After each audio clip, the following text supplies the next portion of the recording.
Not welcome. While attempting to discover the fate of asylum seekers on hunger strike in UK detention facilities, RT hits a brick wall.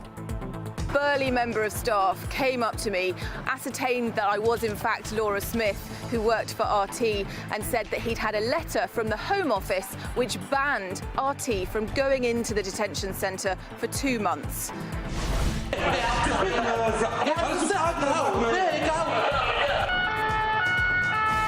Paralyzed by panic in the face of death. That's how survivors describe the attack at a Tunisian museum that's left at least 20 people dead. And while Greece and the EU are at loggerheads over a new anti-poverty law, some in Germany are taking matters into their own hands, attacking Europe's central bank headquarters.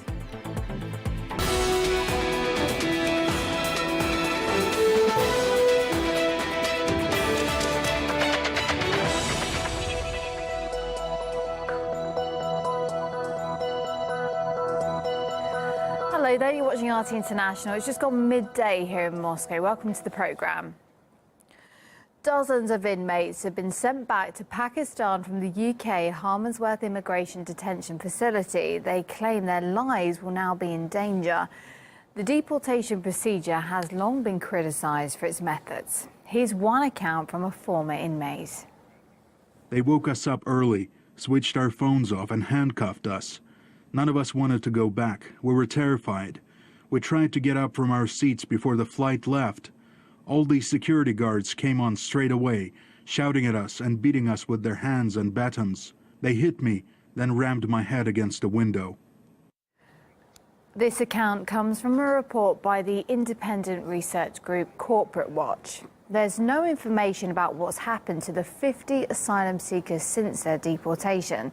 Now, we did manage to speak to one of them before he was sent away. If my life is not in the danger, I would never, ever come here. Whatever I've seen in the detention center, it's a totally injustice and it's totally unfair. My life is in danger. I need to face the society.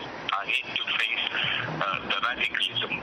But I'll try to make myself safe. Harry, this is my last phone call to you and my last words. All I wanted to say that I came in this country for justice and to save my life. Pakistani authorities gave us no information on the status of the deported immigrants. We also contacted the UK Home Office, but they only issued their standard response on the question of detained asylum seekers. The same they gave us on all the previous inquiries, actually. Well, we also asked Pakistani human rights organisations about the fate of the immigrants, and most of them didn't actually respond or gave generalised answers, really. Meanwhile, a detainee from Libya who went to the UK for military training contacted us, saying that he faces deportation to Tunisia. Now, other deportees told us that immigration policies took his family away from him. I was in immigration custody back and forth, and the experience was so bad. So I was always being separated from my family, which was very psychological trauma to me. Since I came to Nigeria in 2010, I've not been able to set eyes on my case. That's while asylum seekers at several removal centres across the UK have been protesting against poor conditions, with many going on hunger strike. RT's Laura Smith tried to enter Harmondsworth Immigration Detention Facility but was barred by the authorities. It's all calm on the outside here at Harmondsworth Detention Centre, but on the inside of these walls, we understand that tension is still running very high. We are still speaking to a number of inmates who are here on the inside of those walls, talking about conditions, their state of health, the way that their health is being managed and how they're being treated, and hearing their stories. Earlier today, I spoke to one man who's inside here, an Iraqi named Haider. He says that he's been in the UK for 12 years altogether, and he's been in immigration detention for a staggering 2 years. They don't want to give me that chance. They keep saying, we're going to deport you. I sign and say, okay, then just deport me. Don't keep me any longer, because I am ill. I've got a mental health issue. I've got a health problem. I committed suicide 4 times.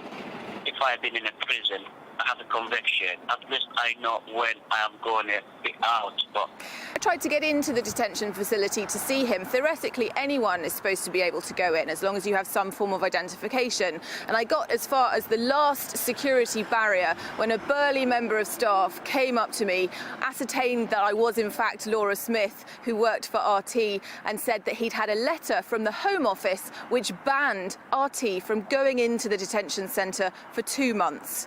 Laura Smith, RT, London.